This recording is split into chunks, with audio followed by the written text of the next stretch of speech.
Hello students, on demand of some of the students, I am just giving you for class 12th some basic numerical, and the topic today I have taken is electrostatic. कुछ बच्चे चाहते हैं कि 12th class के board exams में कैसे numerical, कौन से पैटर्न ऑफ न्यूमेरिकल ज़्यादातर प्रैक्टिस करना चाहिए.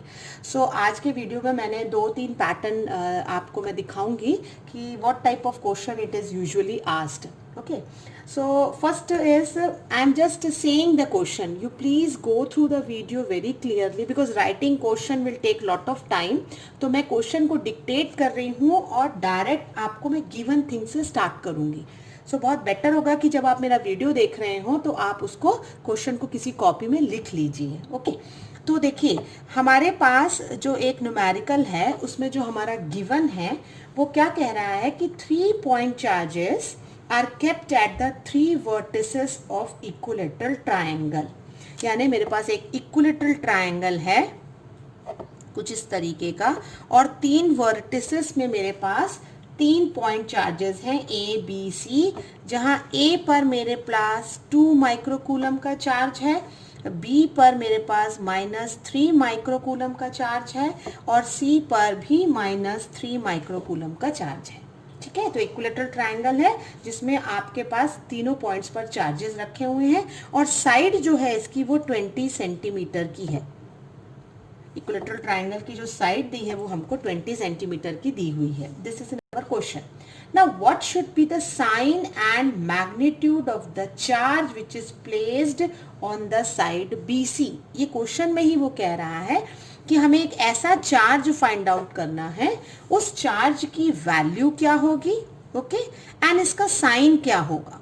This both the things I have to find. Charge can be negative, charge can be positive. तो मुझे दोनों ही चीज निकालना है कि चार्ज का साइन क्या है और मैग्नीट्यूड क्या है जो वो BC वाले साइड में आए. कहीं हम इसको रखें, उस चार्ज की वैल्यू और साइन बताइए, so that charge A which is at A remains in equilibrium. इसका मतलब जो चार्ज A पर रखा हुआ है 2 microcoulomb, that should be in equilibrium. तो इक्विलिब्रियम का तो पहले ही हमें ये मतलब समझ जाना चाहिए कि जो चार्ज QA है और जो मान लीजिए मैं यहाँ एक चार्ज अज्यूम कर दी हूँ Q, तो ये दोनों चार्ज की जो दूरी है, सेंटर पे मैं ले लेती हूँ चार्ज को, तो अगर हमने इसे नाम दे दिया सपोज M, तो ये मेरा 10 सेंटीमीटर का हो गया और ये भी 10 सेंटीमीटर का हो गया. मतलब BM is equal to MC is equal to 10 centimetre.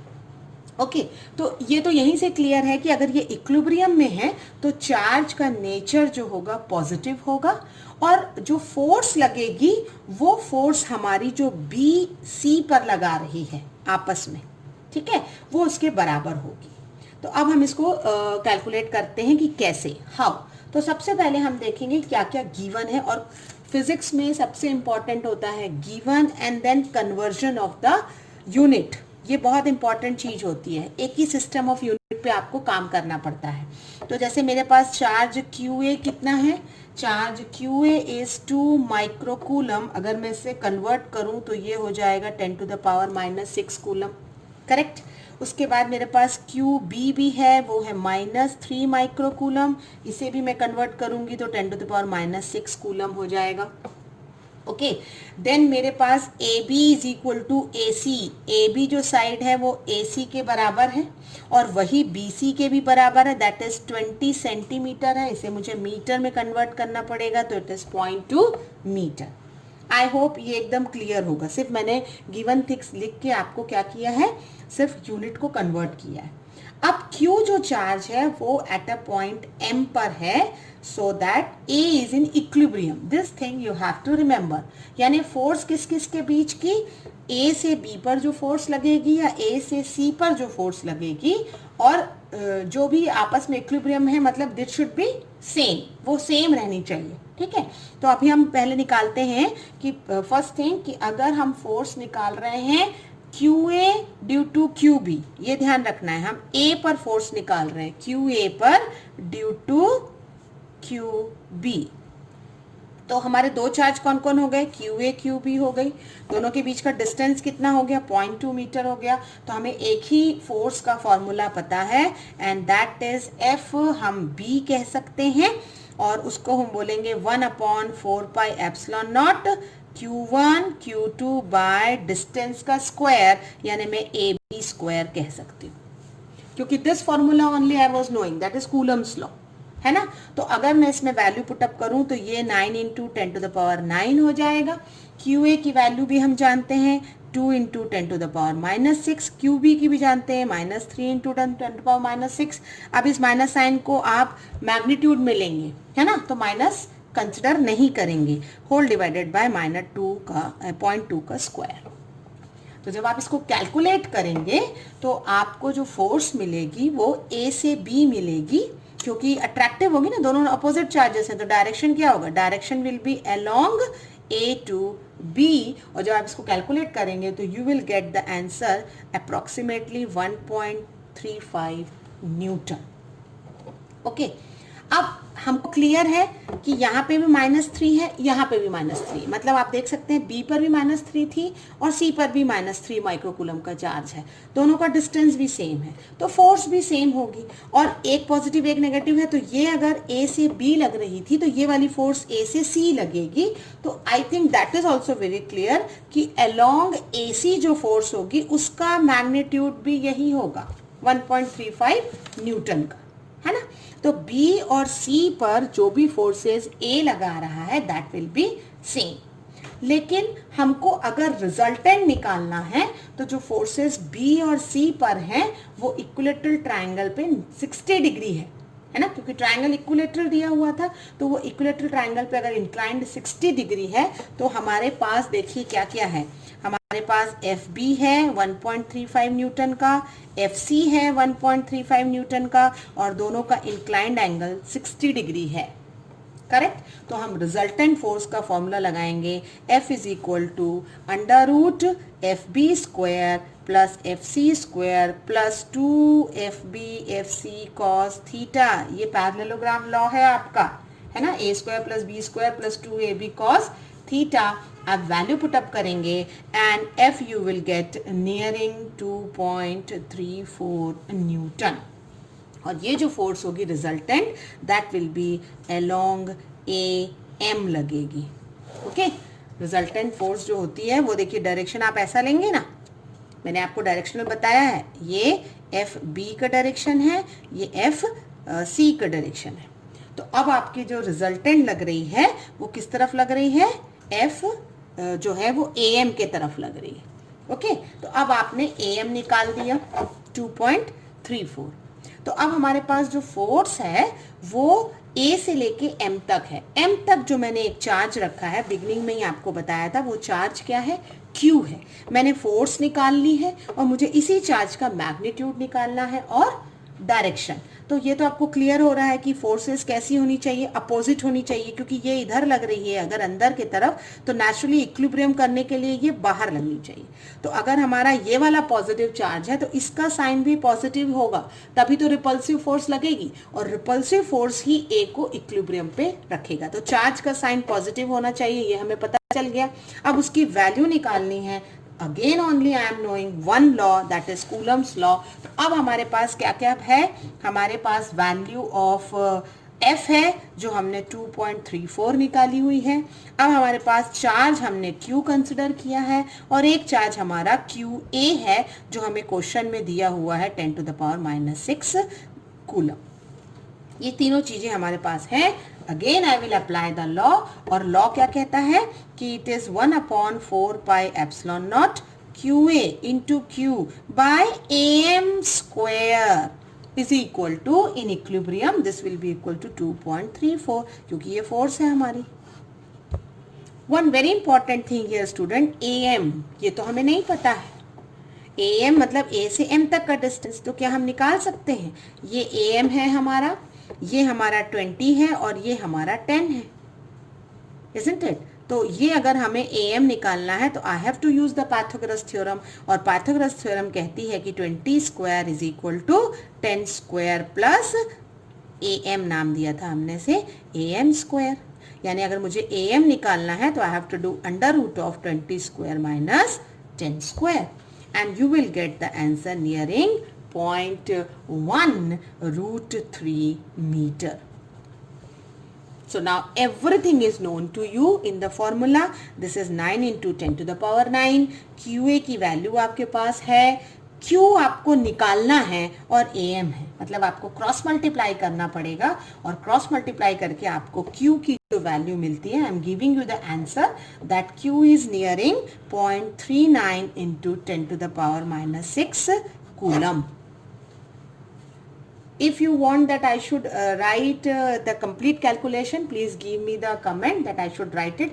Otherwise I want that the basic thing I should explain you and calculation part आप इसका practice करिए. Thank you. Now here I am going to tell you about the second numerical. Okay. Here what the numerical is saying कि three charges I am having. The charges, first charge is of 10 microcoulomb, the second charge is of 5 microcoulomb, and the third charge is of minus 5 microcoulomb. The question is saying all the three charges are placed in the three corners of equilateral triangle and side is given 0.1 meter. Okay, agree. So I will draw the triangle and all the three charges are placed. So here I am having 5 microcoulomb, here I am having minus 5 microcoulomb, and here I am having 10 microcoulomb charge. Okay, the side is already given to me. It's 0.1 meter. This is also 0.1 meter. This is also 0.1 meter. Now what I have to find? I have to find the resultant force experienced by the charge at the corner A. That means the charge which is kept here 10 microcoulomb, what will be the resultant force?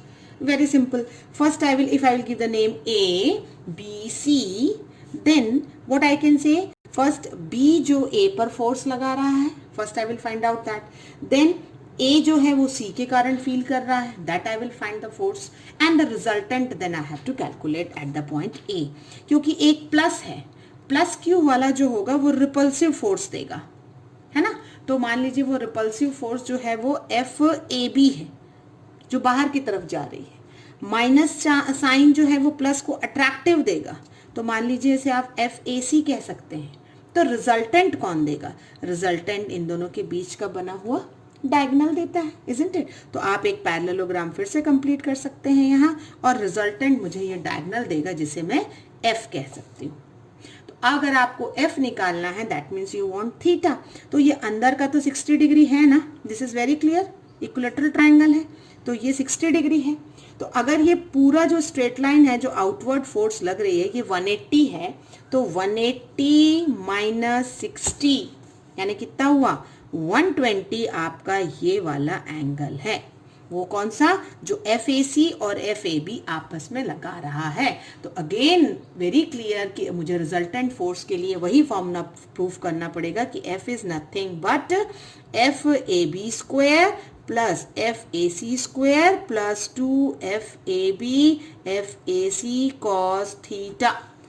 यही formula use करना पड़ेगा. Theta मुझे मिल गया है 120 degree. अब मुझे FAB और FAC निकालना है and it is very clear कि वही एक फॉर्मूला हमें पता है दैट इज कूलम्स लॉ. लेकिन again I would like to tell you कि हमेशा पहले गिवन थिंग्स लिखिए, गिवन के बाद उसको कन्वर्जन देखिए. तो जैसे मुझे एक चार्ज QA दिया था 10 माइक्रोकूलम, तो सबसे पहले मुझे इसे 10 to the power minus 5 coulomb में कन्वर्ट करना पड़ेगा, करेक्ट. देन मेरे पास QB भी दिया हुआ है, how much? 5 into 10 to the power minus 6 coulomb, और QC भी मैं कन्वर्शन के साथ लिखूंगी -5 into 10 to the power minus 6 coulomb. Last numerical में हमारे पास साइड सेंटीमीटर में थी बट यहाँ ऑलरेडी मीटर में दी हुई है, तो यानी AB is equal to BC is equal to AC is nothing but 0.1 metre. तो इसमें हमें कन्वर्जन की कोई ज़रूरत नहीं है. फॉर्मूला हम जो FAB का लगाएंगे तो 9 इंटू 10 टू द पावर 9, ये हमारे 1/4 एप्सिलॉन नॉट की वैल्यू है. QA into QB whole divided by AB का स्क्वायर यानी डिस्टेंस बिटवीन देम. अगर मैं वैल्यू पुट अप कर दूं तो 9 into 10 to the power 9 into QA की वैल्यू यानी 10 टू पावर -5, QB की वैल्यू यानी 5 into 10 to power -6 by 0.1 the whole square. जिनको न्यूमेरिकल सॉल्व करने में प्रॉब्लम होती है आप वैल्यू पुट अप करने के बाद बेटा पहले 10 टू द पावर का सॉल्व किया करिए, बेसिस आर सेम तो power can be added, decimal हटा लिया करिए एंड देन फिर कांस्टेंट टर्म मल्टीप्लाई करिए तो नियरिंग आंसर आपका आ जाएगा। तो ये हुआ आपका 45 न्यूटन आंसर आता है FAB का, करेक्ट। एंड डायरेक्शन आप जानते हैं कैसा है इसका डायरेक्शन, इट इज रिपल्सिव, क्योंकि कई बार न्यूमेरिकल में अट्रैक्टिव रिपल्सिव इसका नेचर भी पूछा जाता है। सिमिलरली आप जब दूसरा निकालेंगे तो अगेन वेरी क्लियर, सारी वैल्यू सेम है बेटा, तो जब इन सारी वैल्यू सेम है डेफिनेटली हमारा FAC भी 45 न्यूटन आएगा, बस इसका नेचर चेंज हो जाएगा, दैट इज अट्रैक्टिव। दोनों वैल्यूज हमें पता है, थीटा हमें पता है, so I will apply in the resultant force formula कि 45 square plus 45 square plus 2 into 45 into 45 into cos 120, okay, and my answer when you will solve it again you will get 45 Newton. So this is how the one pattern of question, means based on the equilateral triangle questions are used to come in your CBSE board, that how you have to solve. The next pattern of question which I would like to deal you is very simple. It is simply on the electric dipoles, suppose it was said, है ना, electric dipole. तो first you should remember the formula related to topic. This is very important. तो हम dipole के लिए पढ़ चुके हैं कि tau is nothing but PE sin theta. ये बात हम जानते हैं, tau is PE sin theta और dipole moment जो P होता है वो 2QL होता है, करेक्ट। तो मान लीजिए एक क्वेश्चन कह रहा है कि electric dipole moment is given to you, यानी P मेरे पास है, कितना है 4 into 10 to the power minus 9 coulomb metre है, इज अलाइंड एट 30 डिग्री। जो डायपोल है वो कितने डिग्री पे अलाइंड है, 30 डिग्री पे अलाइंड है with the direction of electric field. Direction of electric field मतलब E के साथ जो वो एंगल बना रहा है वो 30 डिग्री है। And the magnitude of electric field is given, कितनी मैग्नीट्यूड दी हुई है, that is 5 into 10 to the power 4 newton पर कूलम। तो question is saying that electric dipole moment having 4 into 10 power minus 9 coulomb meter is aligning at 30 degree with the direction of uniform electric field 5 into 10 to the power 4 Newton per coulomb. Calculate the torque. So simple. That means direct substitution of formula PE sin theta. Everything is given to you. But again, keep in mind every unit should be same. अब यहाँ coulomb metre है, this is coulomb metre ना, not centimetre, it's coulomb metre है। यहाँ पे आपकी जो field है वो न्यूटन पर कूलम है, that means there is no change, unit का सारा सिस्टम सेम है। तो आप एज इट इज लिख के सॉल्व कर सकते हैं, यानी P की जगह 4 into 10 to the power minus 9, then E की वैल्यू है 5 into 10 to the power 4 and PE sine 30 degree, sine 30 degree की वैल्यू हाफ होती है, वैल्यू पुटअप करेंगे and you will get it, okay. So answer आता है 10 to the power minus 4 newton metre. Torque का आपको unit carries important this marks in the exam. जब आपके बोर्ड एग्जाम्स होते हैं यूनिट में आधे नंबर दिए जाते हैं, ओके। ऐसे ही इलेक्ट्रिक डायपोल पर एक और क्वेश्चन हम डिस्कस कर लेते हैं, छोटा सा सिंपल सा। An electric dipole is held at an angle of 30 degree with respect to field, same thing is given. 30 degree के साथ कोई एक डायपोल अगर अलाइंड है, this is my given, okay, I am reading the question, go through. Electric dipole जो है वो 30 degree with respect to field के साथ अलाइंड है और फील्ड की इंटेंसिटी है 10 टू द पावर 4 न्यूटन पर कूलम, उसकी इंटेंसिटी दी हुई है, and because of this it will experience a torque. अच्छा, तो क्वेश्चन में क्या रखा है कि टॉर्क एक्सपीरियंस कर रहा है, यानी टाउ दिया हुआ है, newton into metre. Then calculate the dipole movement, यानी क्वेश्चन को थोड़ा सा ट्विस्ट करके उसने P निकालने कहा है। Again the same formula, tau equal to PE sine theta, but now P is tau by E sine theta. And you will substitute the value, you will get the approx answer is 1.8 10 to the power minus 19 coulomb meter. I hope आज का video में आपको थोड़ा numerical point of view clear हुआ होगा. Further I will come with the numerical of electrostatic. Thank you students.